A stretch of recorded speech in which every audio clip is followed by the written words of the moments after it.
Welcome back. Well, yes, that's what we'll start off with already. I see people asking since yesterday, what's with this passage of 46 bills in one sitting? Well, we're joined now by Senator Bukola Saraki, Chairman, Senate Committee on Environment. Thank you for coming on this morning. Thank you very much.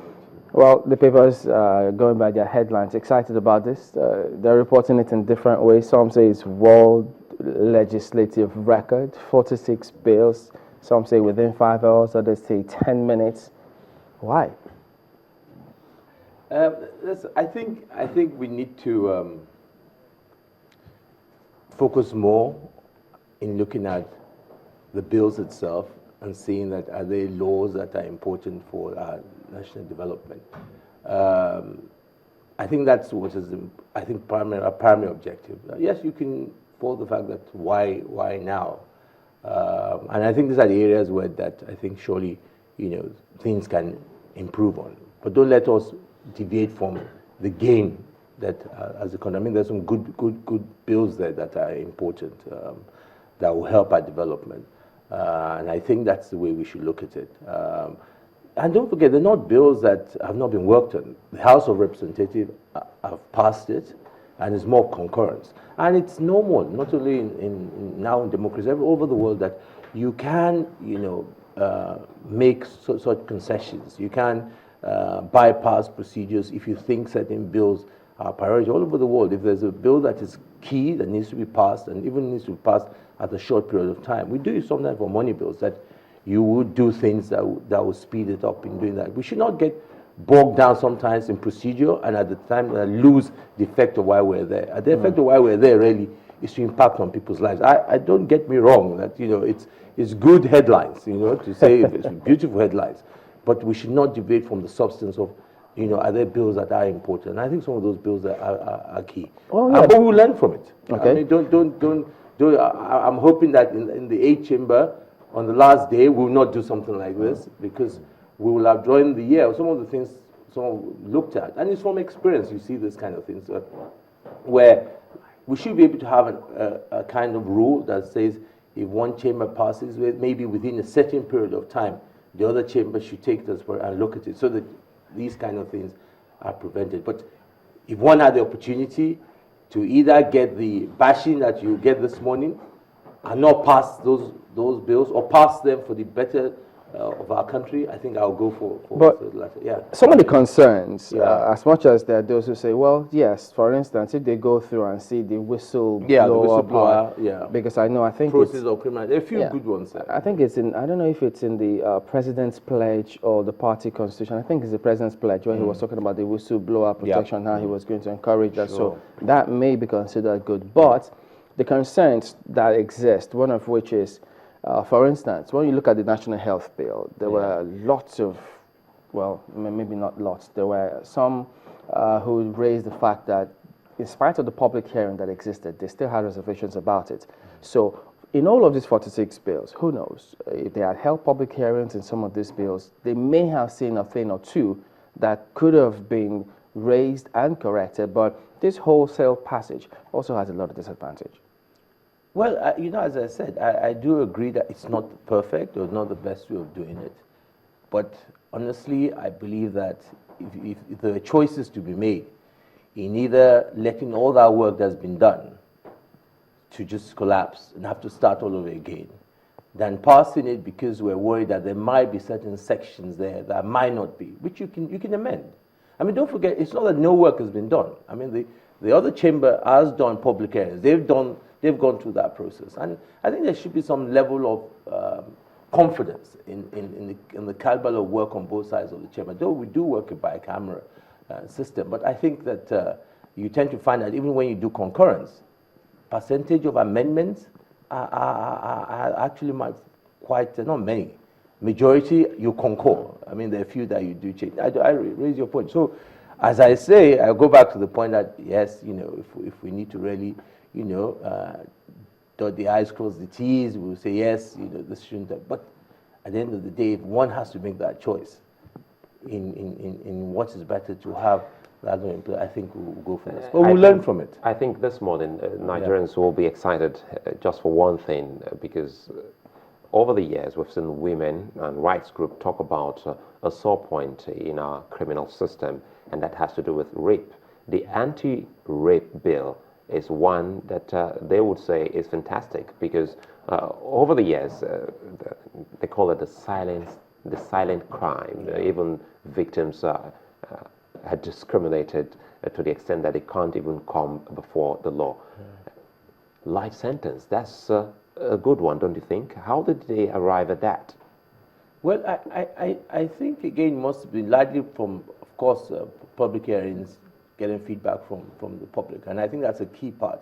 And you see that some of these laws that we've passed are a lot of laws that a lot of people feel very strongly about. I mean, you know, so those who are reporting are just looking at the general. Those are concerns, for example, the anti-rape, the whistleblowers for those who are fighting corruption, a few others there are places where a lot of people have been actually calling in during the past year. Say, please, this bill is so important to us. You must do your best to see how you can pass it. And if you talk to them, some of those, they are happy to see that those.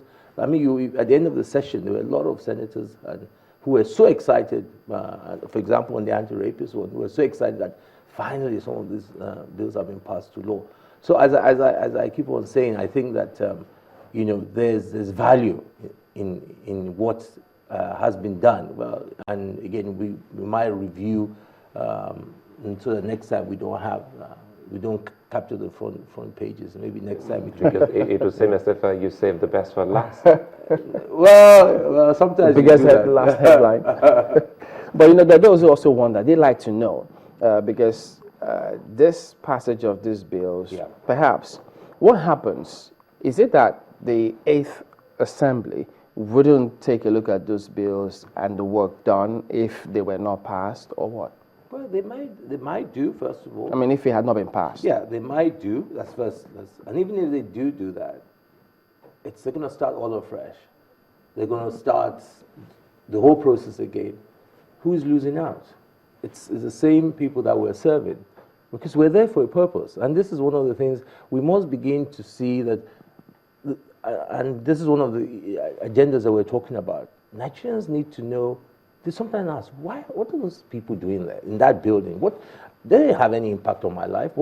And this is a disconnect I think that exists between the National Assembly and the Nigerian people.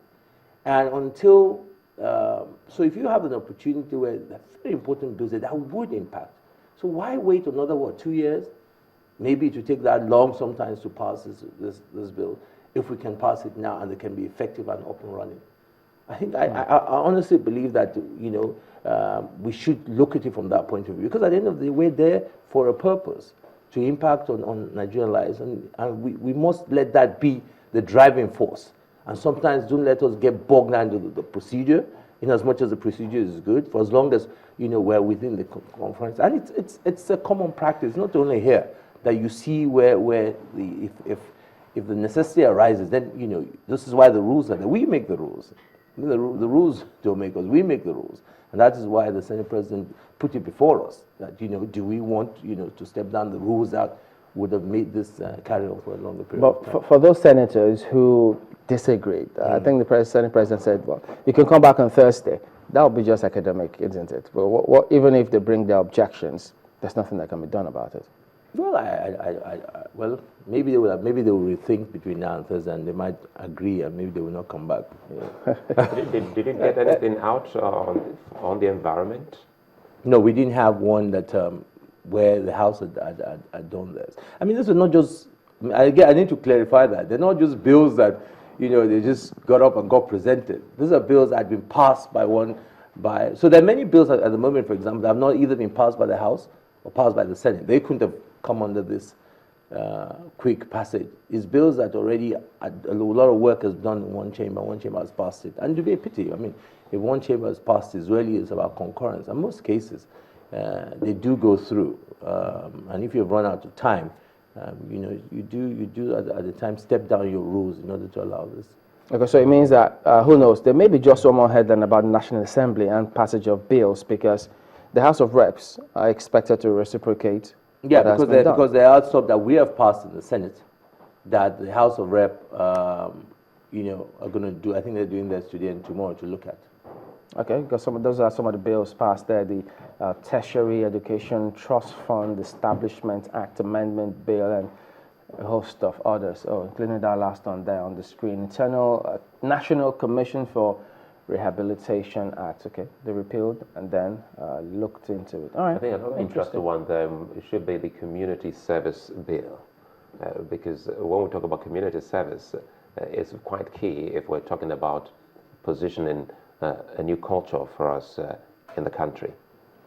Well, I think as that describes itself, the more participation we can get, I think the more we've seen that either one, the government is more accountable, or you see better people's participation, which is key in supporting our democracy. I think one of the things we've seen in the past is that generally Nigerians have not participated as much, and we've left it very much just to those who we elect.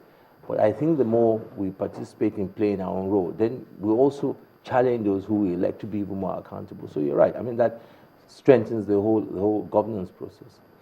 Okay, so yes, we could go on and on showing more of those anti-torture interesting. The police may be interested in that one, and human rights advocates. But then let's flip onto another matter entirely, and we should set the scene with this next report. It's got to do with the leadership of the 8th Assembly.